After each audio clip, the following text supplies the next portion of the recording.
بسم الله بسم الله الرحمن الرحيم اللهم صل وسلم وبارك وأكرم وأنعم على سيدنا وحبيبنا ونبينا محمد وعلى آله وصحبه وسلم تسليما عدد ما احتوى علمك وخط به قلمك وأحصاه كتابك وارض اللهم عن ساداتنا أبي بكر وعمر وعثمان وعلي وعن الصحابة أجمعين وعن التابعين وتابعين بإحسان إلا يوم الدين أما بعد السلام عليكم ورحمة الله تعالى وبركاته à toutes et tous. Et bienvenue dans le 17e épisode de notre série sur cette magnifique page qui est la page Facebook Mohammed et en replay pour celles et ceux qui me regardent en replay sur la chaîne YouTube Oustad Marwan. 17e épisode et j'ai pris maintenant, wa alaykoum salam wa rahmatullah, cher administrateur Adam Imran, et j'ai pris maintenant l'habitude dans ces 17 épisodes de remercier toujours en ce début d'épisode les organisateurs, les organisatrices qui me permettent d'intervenir tout au long de ces épisodes-là pour partager à vos côtés, avec vous, la vie de notre bien-aimé Mohammed alayhi salatu salam. J'espère et je crois parler au nom de ces administrateurs et administratrices, je crois parler en leur nom en disant que j'espère tout comme eux que ces épisodes vous soient profitables, qu'ils puissent être enrichissants dans votre quotidien, qu'ils vous donnent envie de vous rapprocher de notre bien-aimé alayhi salatu salam, qu'ils vous permettent de le connaître, d'apprendre à le connaître.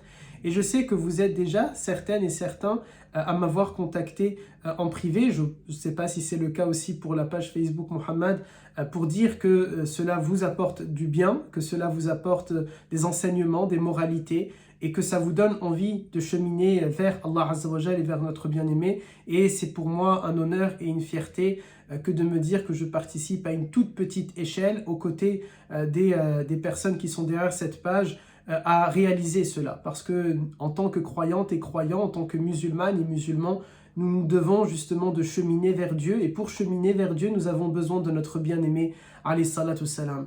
Il est la clé qui permet d'ouvrir les portes et les voies vers Allah Azza wa Jal.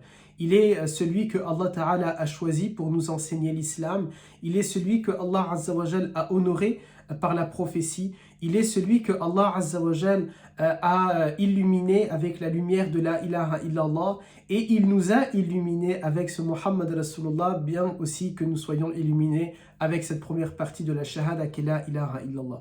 Puisse ainsi Allah Azza wa Jal nous permettre d'être à l'image de notre bien-aimé, suivre les pas de notre bien-aimé, constamment l'aimer et faire de lui notre bien-aimé. Puissions-nous être à l'image de ses compagnons qui l'ont préféré à tout le monde, qui l'ont aimé par-dessus tout et tout le monde, et puissions-nous réaliser ce que ce compagnon, quand il demande à notre bien-aimé alayhi salatu salam, Ya Rasulallah, au messager de Dieu, qui est-ce que je dois aimer le plus? Et notre prophète alayhi salatu salam lui dit sans orgueil, sans prétention, qu'il doit aimer par-dessus tout Allah Azza wa Jal, puis le messager d'Allah, c'est-à-dire lui-même. Eh bien, puissions-nous atteindre un jour ce niveau-là.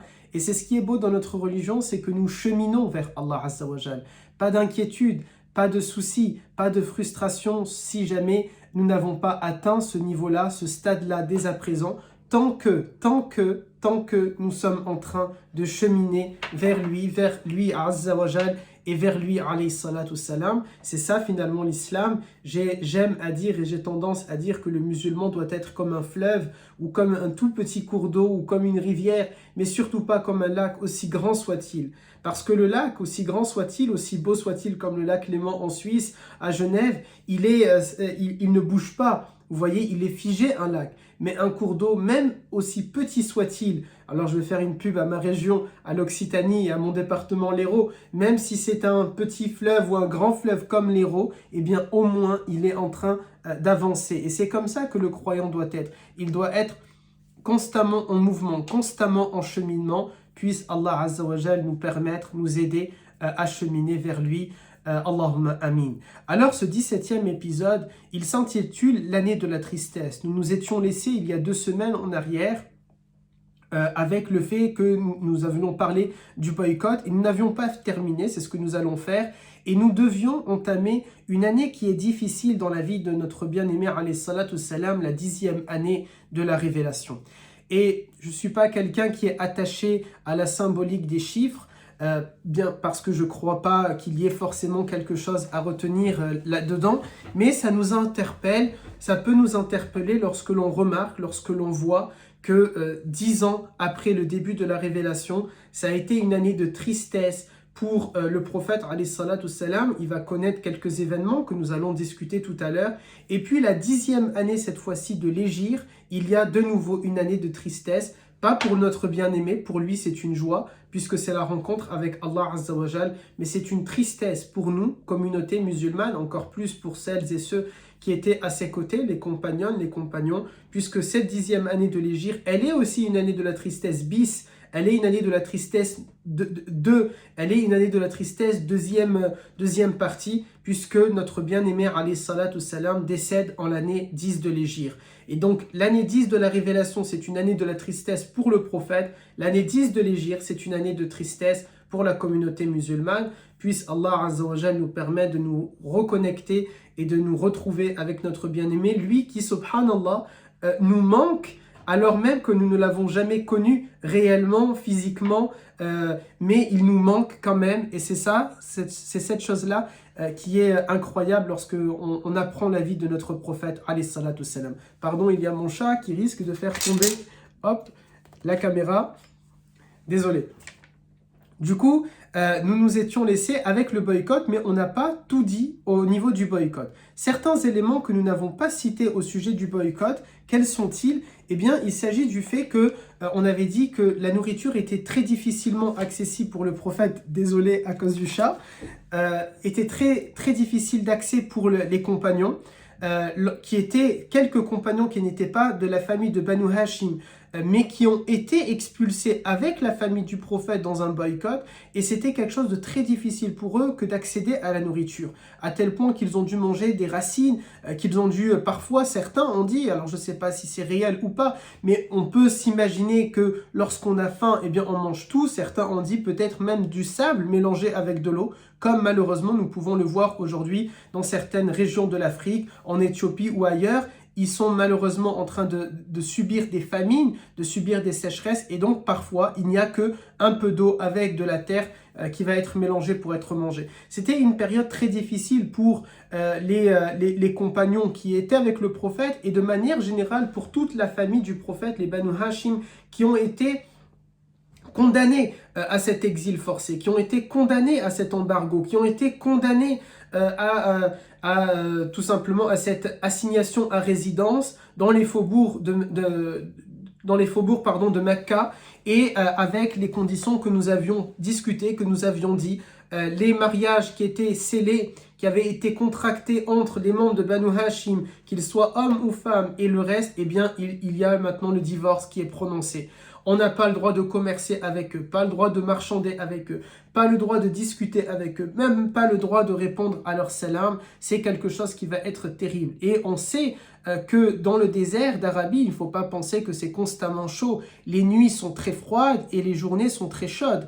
Et c'est ce que va subir la famille de notre bien-aimé alayhi salatu wassalam avec quelques compagnons. Nous avions par exemple cité Bilal ibn Rabah qui a fait partie de ces personnes-là, de ces compagnons qui ont été exilés. Et Bilal, ce n'est pas anodin que Bilal soit expulsé avec la famille du prophète. Ça a été le cas de tous ses compagnons et ses compagnons qui n'avaient pas de grandes tribus avec eux, qui n'avaient pas de grandes familles pour les protéger. Souvenez-vous, pour celles et ceux qui connaissent l'histoire de Bilal ibn Rabah, c'est un compagnon qui était un esclave. Et c'est sa force qui va le pousser à se convertir à l'islam lorsque son maître, Umayya ibn Khalaf, va lui donner un fouet en lui disant « fouette telle personne qui venait de se convertir à l'islam, le fils de Utba ibn Rabi'a, qui venait d'embrasser l'islam, le frère de Hind, Hudayfa. » Et Bilal ibn Rabah ne veut pas le fouetter parce qu'il estime qu'il est dans la vérité et lui-même est intéressé par le message de la ilaha illallah. Et il va refuser. Et Hudayfa va lui dire « frappe-moi s'il te plaît parce que sinon ils vont te frapper ». Mais Bilal ne veut pas le frapper, et à ce moment-là, c'est Umayya ibn Khalaf qui va l'attacher, et vous connaissez certainement cette histoire-là, où ils vont mettre des pierres sur la poitrine de Bilal, mais il ne va faire que répéter Ahadun Ahad, Ahadun Ahad, il est un et unique, il est un et unique, il est attaché à sa foi. Lui, ce Bilal-là, qui est affranchi par Abu Bakr, qui a été racheté par Abu Bakr et ensuite libéré, il n'a pas de famille, il n'a pas de clan pour le protéger, et donc il est tout simplement expulsé, de même que la famille du prophète dans les faubourgs de Mecca. Un autre élément, c'est que dans cette période-là de ce boycott, Parce que bien évidemment, vous pensez bien que pendant 3 ans, ils n'ont pas mangé que des racines de plantes, qu'ils n'ont pas mangé que de la terre, qu'ils n'ont pas bu que quelques gouttelettes d'eau qui pouvaient tomber par-ci ou par-là. Il y a eu des personnes qui avaient cette fibre humanitaire et qui ont fait des convois alimentaires à destination de ces gens-là qui ont été exilés, le prophète, sa famille et quelques compagnons. Et sa famille, nous avions dit, pas uniquement les musulmanes et les musulmans, pas uniquement les croyants, mais aussi des gens de sa famille qui n'étaient pas, qui n'étaient pas croyants, qui n'étaient pas musulmans, ont dû subir cela. Parmi ces gens-là qui vont envoyer des colis alimentaires, il y a des gens de la famille de Saïda Khadija, de notre chère mère Saïda Khadija radiyallahu anha, et notamment ses neveux qui vont faire passer de la nourriture en cachette. Alors cette nourriture, je ne sais pas le pourcentage, mais très souvent, elle va être saisie par les autorités de Mecca. Il y a maintenant des gardes frontières, il y a une police aux frontières qui est là, qui surveille. Et lorsque la nourriture est envoyée, bien tout simplement, ils la saisissent et elle appartient au trésor de Mecca, à l'État de Mecca, à la communauté de Mecca, pour priver la communauté de Mohammed alayhi salatu salam de pouvoir manger.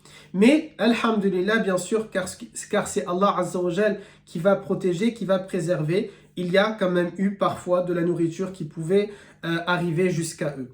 Dans cette période-là, un boycott qui va durer 3 ans. 3 années de boycott, 3 années avec cette situation-là que nous avions parlé dans le 16e épisode et maintenant dans le début du 17e, 3 ans dans cet état-là. Et bien dans cette période-là, le prophète alayhi salatu salam ne va pas rester les bras croisés. Mais notre bien-aimé va faire ce qu'il fait de mieux, va faire ce pourquoi il a été envoyé par Allah Azza wa Jal. Il va faire ce qui l'anime, ce qui le passionne, ce pourquoi un jour il a dit à son oncle, et souvenez-vous, nous avions parlé de cette parole-là, nous avions dit cette parole-là dans un des épisodes, il va dire tout simplement, Wallahi, je ne m'arrêterai pas. Même s'ils vont poser le soleil dans ma main droite et la lune dans ma main gauche, je ne m'arrêterai pas tant que je n'ai pas fini de transmettre ce message ou que je ne suis pas décédé avec. Et c'est ce que notre bien-aimé alayhi salatu salam va faire dans ces 3 années-là. Même si c'est 3 années difficiles, il va faire da'wa. Il va faire la da'wa et spécialement dans les périodes du pèlerinage. Vous savez, dans la période de Dhul Hijjah, le mois de Dhul Hijjah, qui est un nom qui a déjà été donné par les Arabes avant même l'islam, eh bien il y a les pèlerins qui viennent pour adorer ces 360 idoles posées dans la Kaaba. Et c'est dans cette période-là que le prophète alayhi salatu salam va faire da'wa, il va discuter avec les gens, leur montrer son bon comportement et les attirer vers la religion, vers la ilaha illallah dans cette période-là. Aussi, on ne sait pas grand-chose, si ce n'est ces éléments-là que nous avons dit dans le 16e épisode et maintenant dans les quelques minutes que nous avons commencé, on ne sait pas grand-chose de cette période-là, si ce n'est ces éléments-là. Au bout, ce qu'on sait par contre, c'est comment le boycott va terminer, comment le boycott va se clôturer. Nous savons qu'au sein de Dar al-Nadwa, souvenez-vous, il s'agit du parlement de Quraysh, au sein de Dar al-Nadwa, certaines personnalités, certaines personnes qui n'adhèrent pas au message de la ilaha illallah, qui ne sont pas musulmans, ok, ils ne sont pas des croyants, mais ils ont, tout simplement, ils sont humains. Ils ont des valeurs universelles humaines qui peuvent nous rassembler, même aujourd'hui. Nous avons des valeurs, et tant mieux, universelles et humaines, avec des non-croyants ou avec des croyants. Eh bien, ils avaient cette fibre-là, ces gens-là, dans Dar al-Nadwa, et ils ont dit « Enough, it's enough ». Trop, c'est trop. On ne peut pas continuer ainsi pendant des années à voir une partie de notre famille, une partie de notre sang, une partie de notre tribu, Quraysh, être exilé dans les faubourgs et en train de mourir. Parce qu'il y a eu des morts dans cette période-là. Il y a eu des nourrissons qui sont morts, il y a eu des femmes qui sont mortes, des hommes qui sont morts, des vieillards qui sont morts, des jeunes qui sont morts. Il y a eu des morts parce que forcément, ça a un impact que de manger peu et que de boire peu. De ne pas manger à sa faim, ça tue. Et malheureusement, il y a aujourd'hui des millions de gens qui meurent de la faim et de soif dans l'humanité. Puisse Allah Azza wa Jal nous épargner cela, spécialement quand on sait ce verset qui est terrible et sincèrement, entre guillemets, qui fait peur, qui dit est-ce que vous avez pensé qu'on ne va pas vous faire goûter à un peu de soif, un peu de faim et un peu de peur? Et puisse Allah Azza wa Jal nous faciliter les moments où il va nous faire goûter au manque d'eau, au manque de nourriture et à la grande peur. Parce que dans ces moments-là, c'est là où le cœur peut faillir. C'est là où peut-être nous allons dire des propos, des paroles qui ne sont pas acceptables au sens de l'islam, c'est-à-dire nous allons en vouloir à Allah Azza wa Jal tout en oubliant que c'est l'épreuve de la vie et le cours de la vie et que Dieu nous a prévenu, vous allez avoir ce genre d'épreuve-là. Et puisse bien sûr Allah Azza wa Jal donner à boire à ceux qui en manquent, de la nourriture à ceux qui en manquent et apaiser le cœur et l'esprit de ceux qui vivent avec la crainte, quelle que soit cette crainte-là, bien évidemment. Allahumma amin. Au bout de ces 3 années-là, un groupe de rebelles va discuter entre eux, en dehors de Dar al-Nadwa, mais membres de Dar al-Nadwa, et ils vont se dire, maintenant c'est trop, il faut vraiment qu'on arrête cette situation-là. Comment l'arrêter? Ils vont se mettre d'accord, ils vont se dire, il nous faut créer un mouvement de masse. Et ce mouvement de masse, comment on va faire pour le créer? Alors, une personne va dire, ben moi demain, lorsque le Parlement va se rassembler, je vais dire, il faut arrêter ce boycott-là. Et un autre va dire, oui, je suis d'accord, mais éparpillé dans le Parlement. Et un autre au bout va dire, moi aussi je suis d'accord. Et un autre, moi aussi je suis d'accord. Avec cet effet-là, ils ont envie que tout simplement, vous savez, parfois on peut avoir ce système-là, quand je fais mes services ici de mentorat, lorsque je donne cours à mes garçons ici, et je vais dire quelque chose, un il va lever la main, si à l'autre bout un il a levé la main, eh bien, il y a un effet comme ça. Tout le monde veut lever la main au fur et à mesure. C'est ce qu'ils ont tenté de faire, ces personnes-là, membres de Dar al-Nadwa. Mais ça n'a pas marché le lendemain. Ils ont tenté, ça n'a pas marché. Et certaines personnalités, notamment Abu Jahl, qui est l'une des têtes de Dar al-Nadwa à ce moment-là, va dire c'est une manigance, c'est un coup monté ce que vous êtes en train de faire, on ne l'accepte pas et on va maintenir notre traité. Mais ici, Abu Jahl est confronté à quelque chose. C'est la première fois dans l'histoire de Quraysh qu'il y a une rébellion, qu'il y a une scission, qu'il y a un chiisme au sein de la société qurayshite. De base et de culture, on écoute le chef. Ce que le chef dit, eh bien, on l'applique. Mais malheureusement, c'est Quraysh elle-même qui a créé ce précédent-là. Comment? Lorsque Quraysh s'est soulevé, certains cadres de Quraysh s'est soulevé pour rejeter leur propre chef, Abu Talib. Lorsqu'ils se sont levés et qu'ils ont décidé d'un putsch, d'un coup d'État, qu'ils ont pris Abu Talib et lui ont dit tu t'en vas, tu vas ailleurs, j'allais dire un autre mot, tu t'en vas. Et pendant 3 ans, pendant ces 3 ans-là, on l'a expulsé. Eh bien, ça a créé un précédent. En droit, nous parlons de jurisprudence. Ça a créé un précédent. Puisque nous l'avons fait une fois, nous nous sommes soulevés contre le chef et ça a marché, ça fait 3 ans qu'il est en train de galérer ailleurs, eh bien, on peut encore le faire. Voilà pourquoi ce groupe-là d'individus, ce n'était pas que par amour et par passion pour les musulmans, ils n'étaient pas eux musulmans, mais c'est aussi parce qu'il y a ce précédent-là. Nous pouvons nous rebeller contre le chef. Le chef, en l'occurrence ici, était Abu Jahl et ils se sont soulevés. Et c'est la première fois que Abu Jahl va devoir va faire face pendant ces 3 ans-là à autant quel est le terme? À autant de... il y a un mot, wallahi je l'ai oublié, pardon, c'est-à-dire, ce que j'essaye de dire, c'est à autant de rébellion, mais un autre terme que rébellion, mais c'est pas grave, au moins l'esprit y est, et j'espère que vous avez compris ce que j'essayais de dire.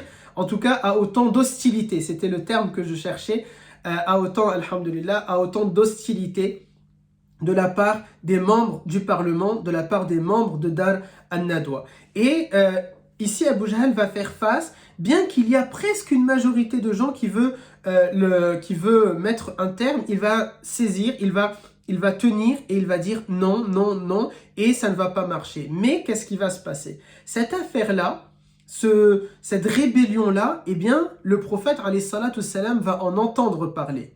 Parce qu'ils ne sont pas non plus à des centaines de kilomètres, il peut y avoir un système d'espions, ceux qui font venir de la nourriture peuvent informer des événements le prophète alayhi salatu wassalam, et puis aussi, surtout, le boycott n'interdit pas aux gens de Banu Hashim d'entrer en soi à Mecca, mais c'est un boycott dans le sens, qu'est-ce qu'il va faire lorsqu'il rentre, puisque sa maison a été saisie, il n'a pas le droit d'acheter, il n'a pas le droit de nous parler. Donc, en quelque sorte, ça ne sert à rien de se rendre à l'intérieur de la ville. Mais certains musulmans ont pu y entrer et entendre et voir ce qui était en train de se passer, cette rébellion, cette scission. On est en pleine période électorale. Et pour moi, qui est un passionné par exemple, de la politique américaine, eh bien, je regarde toujours qui va faire scission, qui va rejoindre quel parti politique, quelle prise, entre guillemets, de guerre les républicains ou les démocrates vont réussir à avoir. Eh bien, c'est ce qui vient de se passer là dans Dar al-Nadwa. Les musulmans sont avertis. Lorsque le prophète entend cela, il va saisir cette occasion-là pour dire à son oncle, à Abu Talib, Ya Ammé, mon oncle, Allah Azza wa Jal m'a informé que le pacte qu'ils avaient écrit, car lorsqu'ils ont décidé du boycott, ça a été écrit dans un papier. On ne l'a pas dit il y a 2 semaines dans le dernier épisode, mais ils ont écrit un pacte pour les boycotter et ils ont commencé en écrivant Bismikallahum, au nom de Allah, au nom de notre Seigneur. Et souvenez-vous, nous avions déjà dit que Quraysh croit en Dieu et on avait expliqué quelle est la différence avec nous croyants. Je vous invite à revoir les différents épisodes à ce sujet-là. Mais le prophète alayhi salatu salam est informé que l'ensemble du pacte, avec toutes ses conditions suspensives, avec toutes ses clauses, eh bien, il a été rongé par les termites. Il a été mangé par des insectes, si ce n'est la parole Bismikallahum, au nom de notre Seigneur, au nom de Dieu, en ton nom Seigneur. Et cette parole-là n'a pas été rongée. Abu Talib est surpris par ce qu'il entend. Souvenez-vous, Abu Talib n'est pas un musulman, mais il a confiance dans son neveu et il va demander la certitude à Rasulallah alayhi salatu salam, est-ce que tu es sûr de ce que tu es en train de me dire? Et notre bien-aimé va lui dire, oui, mon oncle, je suis sûr, c'est Allah Azza wa Jal qui m'informe. Abu Talib va le croire. Et ce qui est impressionnant, c'est de se dire, cet homme ne croit pas en soi à l'islam, mais il croit dans son neveu, il a confiance en son neveu. Eh bien, il y a des gens, et donc il est parti dans le sens de ce que Allah Azza wa Jal a demandé. Il dit pas, je vais obéir à Allah, mais il a confiance dans son neveu qui lui est inspiré par Allah. Il en est de même pour vous et moi. C'est très important que nous apprenons la sira de notre bien-aimé en tirant des enseignements, en tirant des moralités, de manière à vivre avec lui au quotidien. Voilà un exemple. Si nous sommes comme le prophète, alayhi salatu salam, des personnes véridiques, des personnes droites, sincères, honnêtes, pieuses, polies, eh bien nous allons avoir des gens autour de nous qui peut-être ne croient pas dans notre message, qui ne croient pas dans ce message auquel nous croyons, mais ils vont se dire indéniablement, je lui fais confiance. J'ai peut-être pas confiance en son Dieu, mais je lui fais confiance à lui. Maintenant, notre travail à nous, quel est-il? Parce qu'il ne faut pas être orgueilleux et parce qu'on ne peut pas être prétentieux. Et astaghfirullah, nous ne pouvons pas avoir les idées qu'avait Pharaon ou d'autres. Nous ne sommes pas Allah Azza wa Jal, nous ne sommes pas des prophètes. Tout ce que nous allons faire, c'est nous allons faire cheminer cette personne-là de manière à ce qu'elle ait confiance à Allah Azza wa Jal beaucoup plus qu'en nous-mêmes. Nous allons lui faire découvrir qui est Allah, de manière à ce qu'elle ne nous croit pas nous, mais elle va croire Allah Azza wa Jal, tout simplement. Mais si au début, la première étape, c'est qu'elle me fait confiance à moi parce qu'elle ne croit pas en Dieu, tant pis, c'est pas grave. Je vais utiliser cette confiance qu'elle a en moi pour lui ouvrir les yeux et lui montrer cette vérité qui s'appelle l'islam. Lui ouvrir les yeux et lui montrer cette vérité qui s'appelle la ilaha illallah Muhammad Rasulullah, tout simplement. C'est cela le cheminement et voilà l'un des éléments qu'il y a à retenir de cet épisode-là, l'un des enseignements, des moralités à retenir de cet épisode-là. Alors Abu Talib va, entre guillemets, parier sur cette parole du prophète alayhi salatu salam. Ce n'est pas un coup de poker, puisque ce n'est pas basé sur du hasard, ce n'est pas un coup de poker parce que bien sûr c'est une révélation divine, mais pour Abu Talib à ce moment-là, lui dans son esprit, puisqu'il n'est pas croyant, c'est un véritable coup de poker. Il va convoquer Dar al-Nadwa et il va leur dire, mon neveu m'a informé que son Seigneur lui a dit que votre pacte a été mangé par les insectes, si ce n'est la parole Bismikallahum. Alors prenons les paris. Si c'est réel, eh bien le boycott s'arrête. Mais si c'est faux, je vais vous livrer mon neveu moi-même et je vous le ramène et vous avez ma parole. Alors, il faut savoir que le pacte, lorsqu'il a été écrit, on l'a accroché sur l'un des murs de la Kaaba à l'intérieur, pas à l'extérieur, à l'intérieur. Personne n'a les clés, si ce n'est, j'ai tapé l'écran, personne n'a les clés, si ce n'est une personne, si ce n'est une famille qui va avoir les clés pour rentrer dans la Kaaba. Cette famille-là n'a pas donné les clés au prophète, alayhi salatu salam. Il y a la garde qui est postée H24 depuis maintenant 3 ans. Ce n'est pas possible que le prophète soit rentré à l'intérieur. Alors, Quraysh est sûr de son coup et se dit, ce qu'on a voulu et rêvé depuis 3 ans, on va enfin l'avoir. Qu'est-ce qu'il croit? Que les insectes vont tout manger, si ce n'est Bismikallahum. À la limite, qu'ils ont tout mangé, pourquoi pas? Mais pourquoi simplement Bismikallahum serait resté? Parce que ça fait référence à Dieu, à Allah Azza wa Jal, et qu'il est le messager de Dieu. Ils n'y croient pas, Quraysh n'y croit pas, ils ouvrent les portes de la Kaaba, ils ouvrent les portes de Makka, et ils s'aperçoivent de quoi? Eh bien que c'est vrai, le traité a été mangé par les insectes, certains ont dit des termites, peut-être autre chose, si ce n'est la parole Bismikallahum.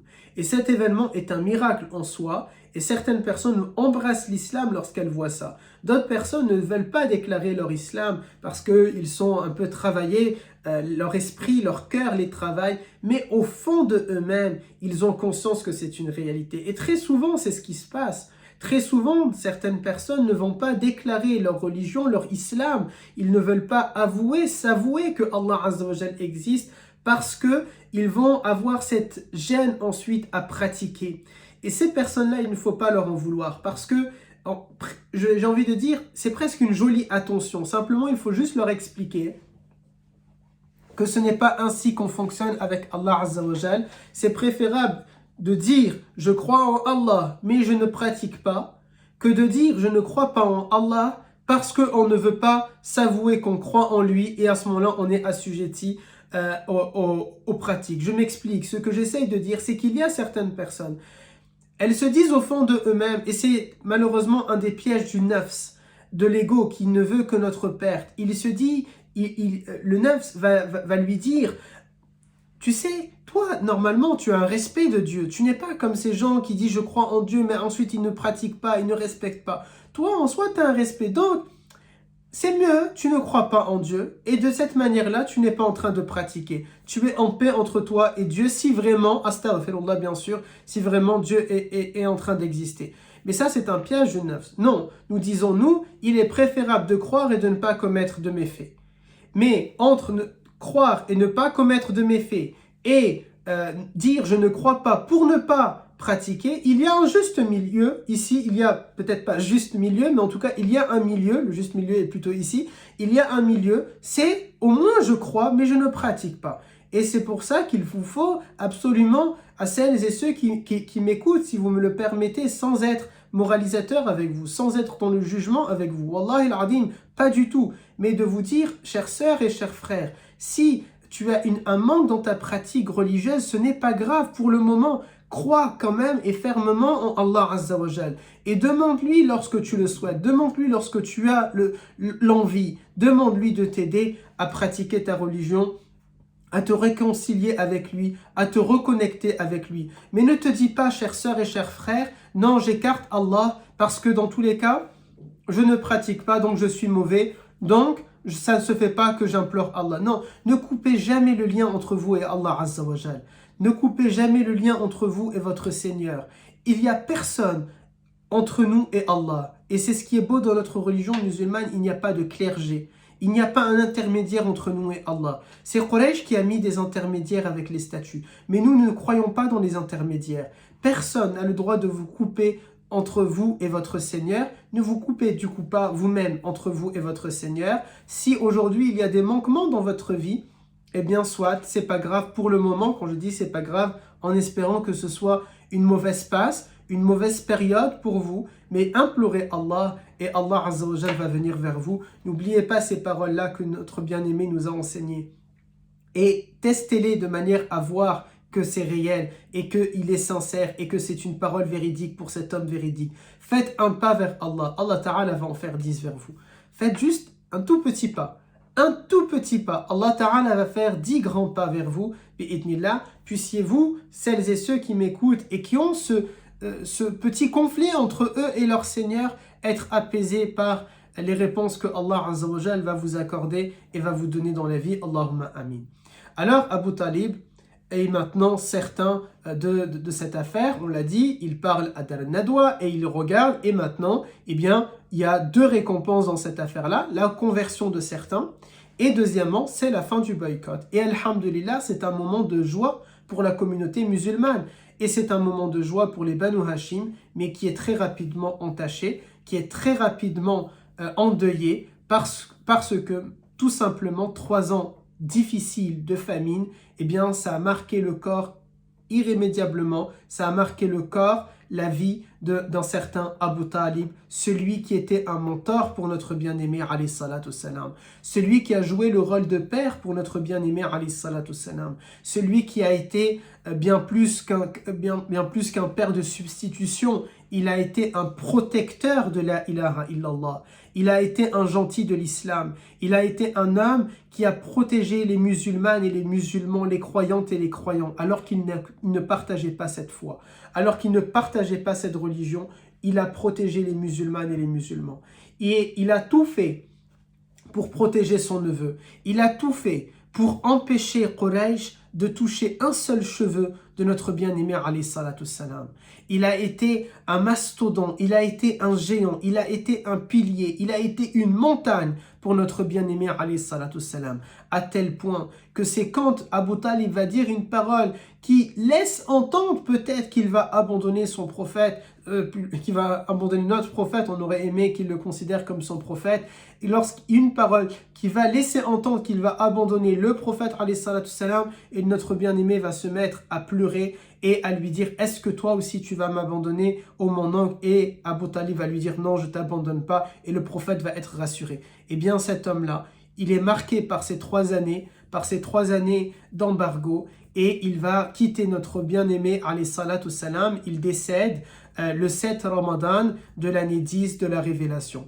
Avant de décéder, il est alité chez lui. Il y a tous les cadres de Quraysh qui sont présents. Quelle ironie qu'ils soient présents alors même qu'ils ont fait ce putsch-là, alors même qu'ils l'ont écarté, alors même qu'ils l'ont éloigné. Et c'est souvent peut-être de cette manière-là, lorsque certains vont écarter une personne, et c'est le moment où elle va être souffrante, ou dans la maladie, ou qu'elle va être en train de mourir, qu'ils se sont réveillés, subhanallah, et ils se sont rendus compte de l'amour ou de l'attachement qu'ils avaient pour cette personne-là, subhanallah. Eh bien, c'est ce que Quraysh va faire avec Abu Talib. Ils l'ont écarté pendant 3 ans, ils ne se sont pas inquiétés, est-ce qu'il mange, est-ce qu'il dort sans avoir froid, est-ce qu'il mange à sa faim, est-ce qu'il boit à sa faim. Non, ils savent que ce n'est pas le cas, mais ils l'ont écarté et ils l'ont vu mourir à petit feu. Mais maintenant que plus rien ne peut être fait, car Allah Ta'ala a donné son décret, et eux-mêmes croient en Dieu, mais ils ne disent pas Muhammad Rasulullah, et ils ne disent pas qu'il n'y a qu'un seul Dieu, mais ils croient dans une force supérieure. Ils croient dans un être suprême, que nous disons Allah, et ils disaient eux-mêmes Allah Azza wa Jal.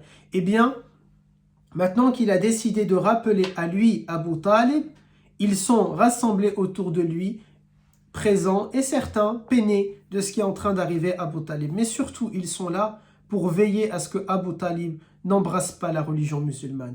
Parce qu'ils savent que si un leader, un homme charismatique comme Abu Talib dit la ilaha illallah Muhammad Rasulullah, alors il y a plein de personnes qui vont suivre, tout simplement.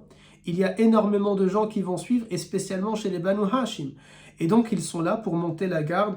Et notre prophète, alayhi salatu salam, va dire aux Arabes présents, aux cadres présents, il va leur dire, vous savez, si jamais vous allez suivre ce que je suis en train de vous dire, il va leur dire, j'ai quelque chose, j'ai la clé qui peut vous mener à être des rois, à être des maîtres et à être suivis par l'ensemble des Arabes. Et lorsque Abu Jahl lui dit c'est quoi, et que notre prophète alayhi salatu salam lui dit c'est le fait de dire la ilaha illallah Muhammad Rasulullah, ça va vous donner de l'honneur, ça va vous donner de la dignité, ça va vous donner du prestige, de la grandeur. Eh bien ils écartent ça d'un revers de la main. Et de même, il faut savoir qu'un élément que j'ai oublié, c'est que notre prophète, alayhi salatu salam, quelques moments avant la fin du boycott, il va demander qu'est-ce qui avait fait que ce groupe de rebelles s'était réveillé et avait dit on veut arrêter le boycott. C'est parce que, désolé j'avais oublié de le préciser, c'est parce que le prophète alayhi salatu salam va sortir publiquement et en parlant à voix haute de manière à ce que beaucoup de gens l'entendent, il va faire une dua. Une dua dans laquelle il va dire tout simplement à Allah Azza wa Jal, Ya Allah, ils nous ont fait subir une famine, fais-leur subir la famine. Ils nous ont fait subir ceci, fais-leur subir cela. Ils nous ont fait ça, fais-leur, rends-leur la même chose qu'ils nous ont fait. Et certaines personnes vont avoir peur. On dit dans certaines versions que la famine a réellement touché Quraysh et c'est à ce moment-là, lorsqu'ils ont vu leurs animaux mourir, que ce groupe de rebelles-là va demander on arrête maintenant le boycott parce que finalement l'invocation de Mohammed a été réalisée. Peut-être que c'est vrai, ils parlent vraiment avec Allah Azza wa Jal et d'autres ont dit il n'y a pas forcément ici la famine qui est intervenue, mais en tout cas ça a fait peur à Quraysh. Rappelez-vous comme lorsque Utba va tenir, un des cadres de Quraysh va tenir la bouche du prophète salam, dès lors qu'il va parler du peuple de Had. Mais en tout cas, dans les deux versions, dans les deux cas, c'est parce qu'il y a une invocation du prophète qui est faite et la conséquence de cette invocation-là du prophète salam, quelle est-elle? Elle est tout simplement qu'ils savent finalement au fond qu'il est un véritable messager de Dieu et donc ils ont peur et c'est la raison pour laquelle ils décident d'arrêter ce boycott-là. Lorsque Abu Talib maintenant est alité, lorsque Abu Talib est allongé et il est sur son lit de mort, le prophète salam, va dire à son oncle, que si jamais il va dire une parole qui est, vous savez, on dit dans notre religion, kalimatan khafifatan lilisan wa qalilatan fil mizan. Il y a une parole qui est très légère pour la langue, mais qui est lourde dans la balance. Et on peut dire que dans ce genre de parole-là, qui est légère pour la langue, qui est facile à répéter, facile à dire, il n'y a pas, vous savez, dans la langue arabe, nous avons des lettres difficiles, le wa, le ra, le ra, qui sont le qa, ça peut être des lettres qui sont difficiles à prononcer pour celles et ceux qui ne sont pas arabophones, et je ne suis pas du tout arabophone, donc peut-être que je les prononce mal, et désolé si je le fais mal.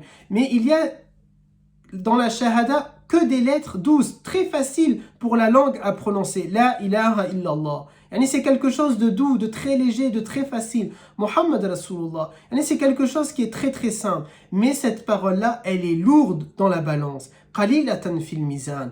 Elle est très lourde parce que elle donne la clé, l'une des clés, ce n'est pas une certitude, c'est Dieu qui décide, mais elle donne l'une des clés, elle nous permet en tout cas d'espérer, la rahma de Allah Azza wa Jal, d'espérer. Ce n'est jamais une certitude pour nous d'entrer au paradis, mais l'espoir, nous pouvons maintenant espérer, on peut maintenant rêver que nous allons peut-être entrer au paradis avec cette parole-là, qui est la ilaha illallah, Muhammad Rasulullah. Et le prophète prêche à son oncle, il fait da'wa à son oncle, embrasse l'islam, mais Abu Talib va dire, tu sais, tout ce que tu as dit, tout le prêche que tu as fait, il parle à son oncle, à Muhammad alayhi salatu salam, il leur dit, tout ce que tu as dit, tu n'as rien dit de déraisonnable. Tout ce que tu as dit, il n'y a rien qui est grave dans ce que tu appelles. Il n'y a rien qui est mauvais dans ce que tu appelles. Tout ce que tu... Finalement, qu'est-ce qu'il dit à Abu Talib? Le message de l'islam est assez cool. Le message de l'islam est très intéressant. L'islam, c'est quelque chose avec de belles valeurs, avec de belles choses. Mais, il est là le mais. Abu Talib n'embrasse pas l'islam. Il ne rentre pas dans l'islam. Il reconnaît que c'est bien, que c'est beau, que c'est intéressant, mais il n'embrasse pas l'islam. Alors certains ont dit, parce qu'il a failli le dire, mais le reste de Quraysh lui a dit, ah, tu vas renier tes valeurs, tu vas changer d'avis, après tout ce temps, c'est maintenant que tu vas changer. Et donc, il s'est abstenu de dire la shahada, et c'est triste parce que, du coup, Abu Talib décède le 7 Ramadan de l'an 10 de l'Hégire sans embrasser la religion musulmane. Et pour notre bien-aimé, alayhi salam, c'est terrible. Il voit son oncle qu'il a considéré comme son père, qu'il a trop aimé, qui était à ses côtés, qui était là pour lui, qui n'entre pas dans l'islam, qui n'embrasse pas l'islam, alors qu'il était à deux doigts, à deux paroles, à deux phrases d'entrer au paradis. Il aurait été un sahabi, il aurait été un compagnon mort quelques minutes après. Et c'est le paradis qui est assuré pour les compagnons. C'est le paradis assuré pour les compagnons. Abu Talib, il passe à côté. Et il y a parfois des gens qui passent à côté des portes que Allah Azza wa Jalla leur ouvre, et puisse Allah Ta'ala, s'il y a des enseignements là aussi à tirer, puisse Allah Azza wa Jalla nous aider à voir les portes lorsqu'elles sont ouvertes, de manière à ne pas rater les occasions que Dieu nous donne. Vous savez, Allah Ta'ala est avec nous tous. Simplement, parfois, il nous a tendu la main et nous ne l'avons pas vu, nous ne l'avons pas regardé, ou pire encore, nous avons détourné le regard et nous ne l'avons pas saisi.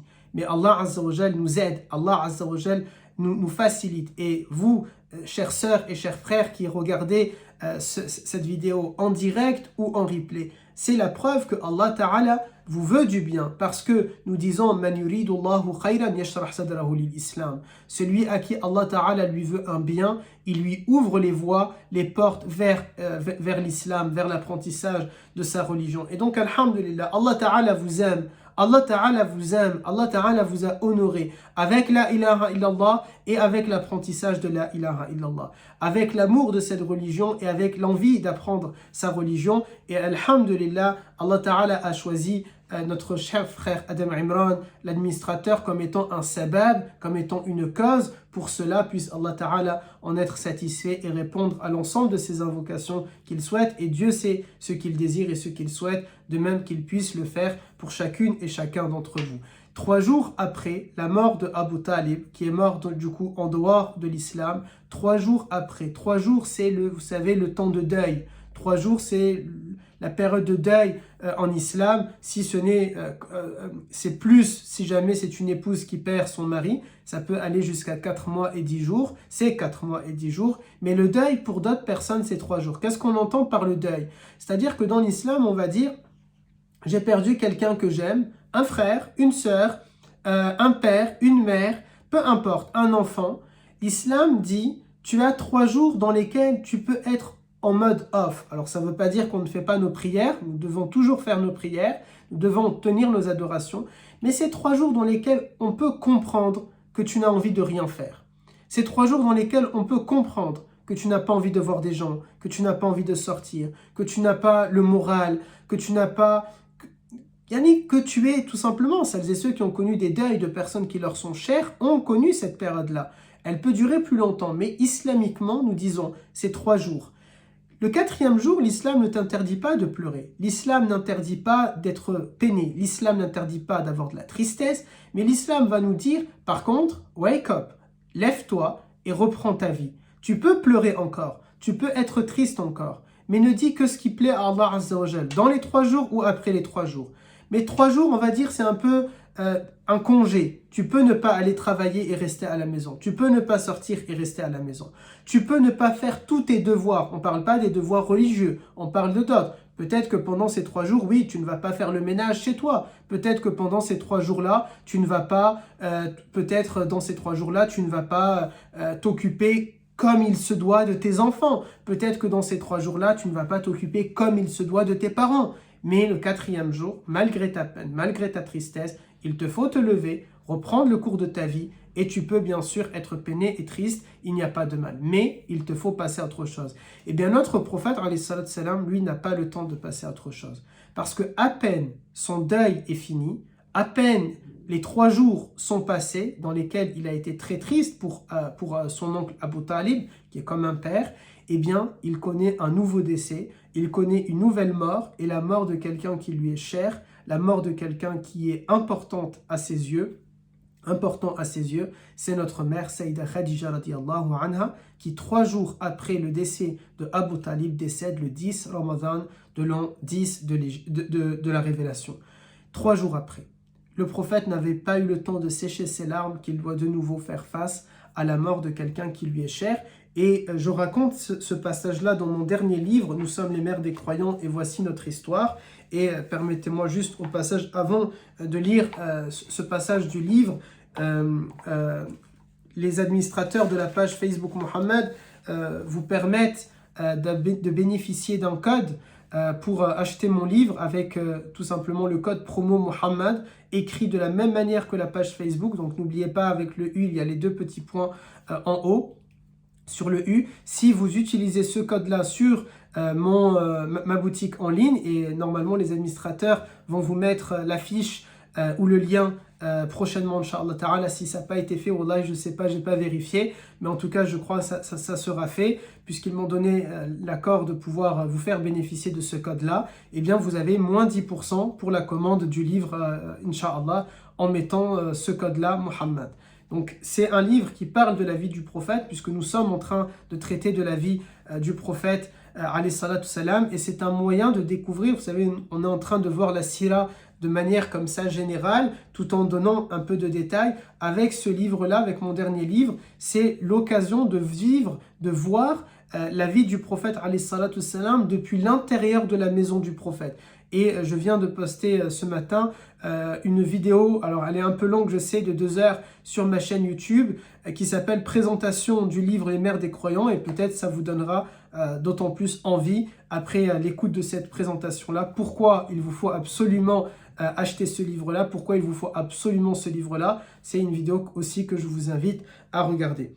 Qu'est-ce que j'écris? J'écris en page 31, durant les derniers jours de son épouse, le prophète dut faire face à la perte de son oncle Abu Talib, qui s'était toujours montré comme un père pour lui.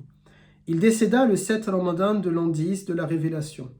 Les musulmans ne savaient pas encore que cette année se nommerait l'année de la tristesse, à cause des pertes que le prophète avait subies. 3 jours après le décès d'Abu Talib, à peine avait-il eu le temps de sécher ses larmes que le bien-aimé était à nouveau confronté à la mort, car Khadija radiyallahu anha était parvenue au terme de sa vie. C'était le 10 du mois de Ramadan. 10 années. 10 années s'étaient écoulées depuis ce si beau jour où elle avait embrassé cette foi. Les anges descendirent pour elle, pour lui. Elle avait 65 ans et a laissé le prophète, son époux, l'homme qui avait changé sa vie.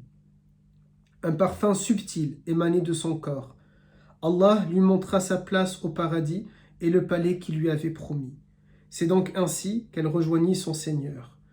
Le prophète dit après sa mort, nombreux sont les hommes à avoir réussi à parfaire leur foi au plus haut niveau, mais 4 femmes seulement ont atteint ce niveau. Il s'agit d'Assia, fille de Mouzahim et femme de Pharaon, de Maryam, fille de Imran, de Khadija bint Khuwaylid et de Fatima, fille du prophète alayhi salatu salam.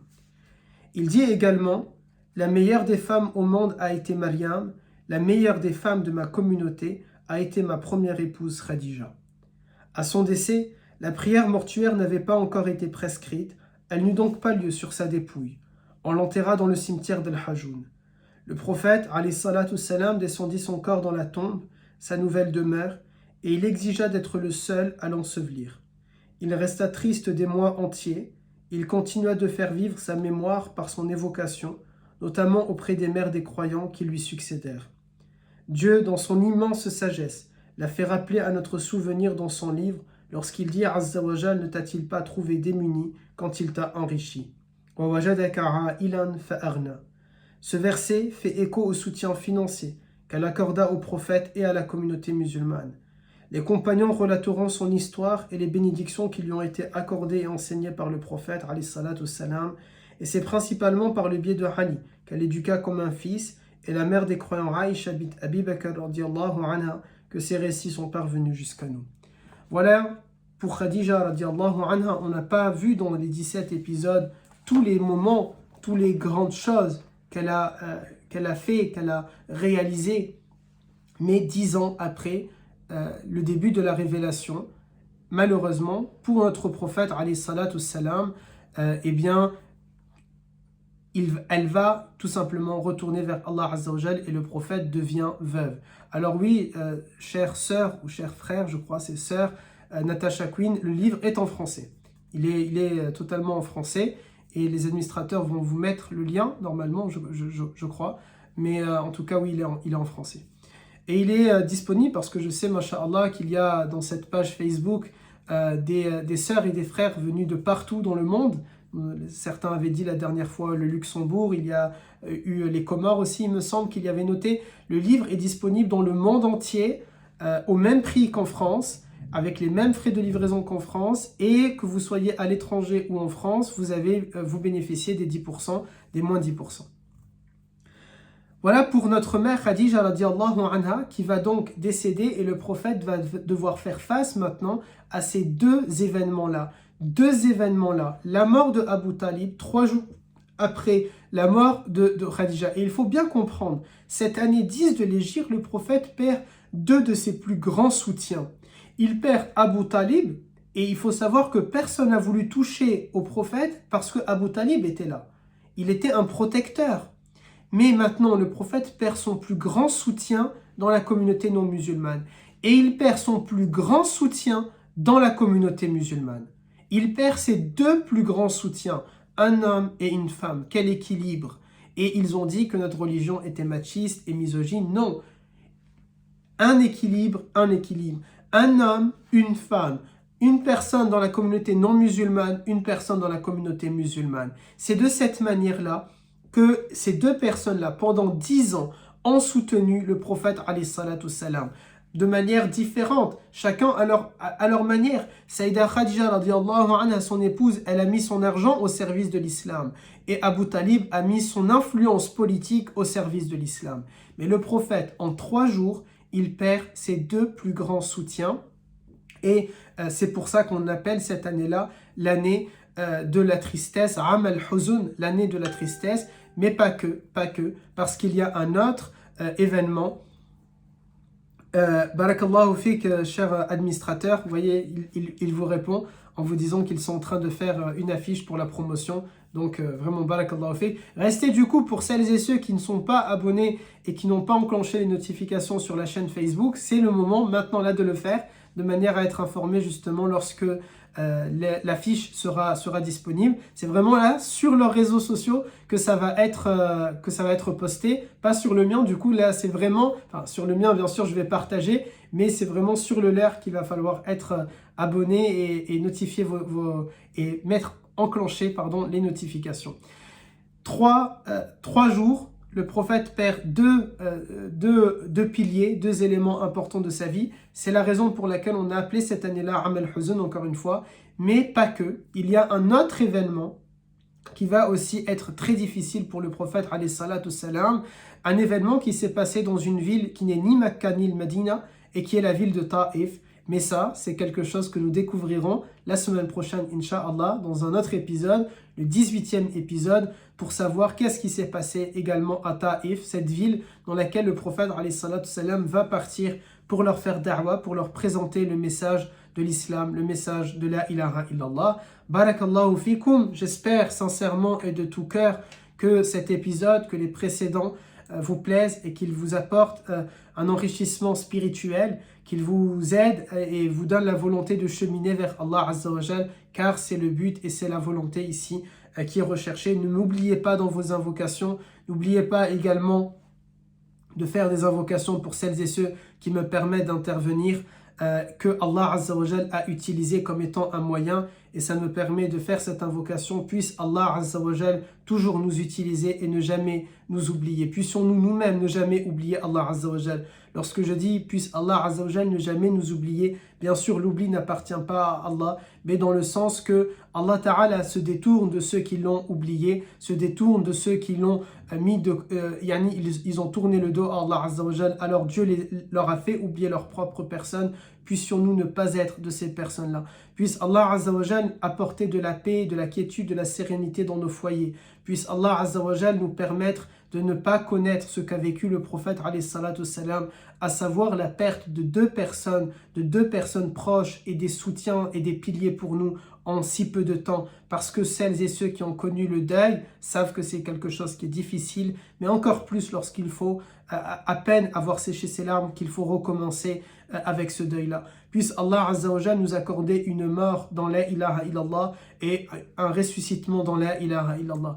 Puisse Allah Azza wa Jal couvrir nos défauts et nos péchés, pardonner nos défauts et nos péchés. Puisse Allah Azza wa Jal parfaire notre moralité et nos valeurs et nos principes. Puisse Allah Azza wa Jal préserver notre foi, préserver notre amour pour sa religion. Puisse Allah Azza wa Jal préserver sa parole afin qu'elle soit constamment récitée dans nos foyers et dans nos cœurs. Puissions-nous connaître des foyers musulmans, des foyers qui sont proches de la ilaha illallah. Puisse Allah Azza wa Jal nous permettre d'avoir et de connaître un amour pour lui inconditionnel. Puisse Allah Azza wa Jal préserver nos vies, préserver nos pays. Puisse Allah Azza wa Jal faire en sorte qu'il y ait la paix dans chaque pays où il y a une personne qui dit la ilaha illallah. Et puisse Allah Azza wa Jal illuminer les terres dans lesquelles il y a personne qui dit la ilaha illallah. Puisse Allah Azza wa Jal nous permettre d'être de celles et ceux qui apportent de la sérénité et des solutions, jamais de celles et ceux qui apportent des problèmes et des conflits. Puissions-nous être celles et ceux qui réconcilient les gens et les cœurs avec les individus ou avec Allah Azza wa Jal ou avec la religion. Puissions-nous ne jamais dire une parole qui va éloigner les gens de la foi. Puissions-nous ne jamais dire une parole qui va éloigner les gens de Allah Azza wa Jal. Puissions-nous ne jamais dire une parole qui va éloigner les gens de notre religion. Puissions-nous être des modèles et des exemples. Puissions-nous être fidèles au message de Muhammad alayhi salatu salam. Puisse Allah Azza wa Jal accorder la place la plus haute, maqam al-mahmoud, à notre bien-aimé prophète alayhi salatu salam. Lui, l'imam des prophètes, le sceau des prophètes. Puisse Allah Azza wa Jal nous permettre d'être de celles et ceux qui seront aux côtés de notre bien-aimé alayhi salatu salam autour du bassin d'Al-Kawthar. Puissions-nous être avec notre bien-aimé alayhi salatu salam dans les hauts jardins d'Al-Firdaus et Al-A'la. Puissions-nous être de celles et ceux qui vont bénéficier de la shafa'a, de l'intercession de notre bien-aimé alayhi salatu salam. Puissions-nous être de celles et ceux qui seront les voisins de notre bien-aimé Muhammad alayhi salatu salam. Puissions-nous être de celles et ceux que le prophète alayhi salatu salam leur repasse le salam, de celles et ceux que le prophète prie pour eux, de celles et ceux que le prophète alayhi salatu salam acceptera de discuter avec eux. Puissions-nous être de celles et ceux qui seront tout simplement des exemples et des modèles pour les gens qui ne connaissent pas encore qui est cet homme incroyable, Muhammad, fils de Abdallah, messager de Dieu et imam et sceau de la prophétie. Puissions-nous tout simplement être des croyants dignes de ce message de l'islam, être dignes de cette appellation que notre bien-aimé Ibrahim alayhi salam nous a donnée en disant « Wa huwa sammakum al-muslimin ». Allah Ta'ala nous interpelle, nous dit que c'est lui, notre père Ibrahim, ce père miséricordieux qui nous a appelés musulmans. Puissions-nous être à la hauteur. Enfin, puisse Allah Azza wa Jal prier sur notre bien-aimé maître Muhammad alayhi salatu salam, ainsi que sur la famille de notre maître Muhammad alayhi salatu salam, comme il a prié sur notre bien-aimé Ibrahim alayhi salam, et sur la famille de notre bien-aimé Ibrahim alayhi salam. Et puisse Allah Azza wa Jal accorder les salutations et les bénédictions à notre maître Muhammad, ainsi qu'à la famille de notre maître Muhammad, comme il les a accordées à notre bien-aimé Ibrahim alayhi salam, et à la famille de notre bien-aimé Ibrahim alayhi salam. Puisse Allah Azza wa Jal accorder les salutations, les bénédictions, les honneurs et la gloire et la grandeur à notre bien-aimé prophète alayhi salatu salam, lui Muhammad dont le prénom signifie celui qui est loué sur terre et dans les cieux. Puissions-nous être des millions et des milliards à prier pour lui, à le louer et à dire gloire à Allah Azza wa Jal, et que Dieu loue notre bien-aimé prophète alayhi salatu salam. Enfin, puisse Allah Ta'ala passer notre big et notre grand salam à notre bien-aimé prophète sallallahu alayhi wa sallam. Subhanakallahumma wa bihamdik, nashhadu an la ilaha illa ant, nastaghfiruka wa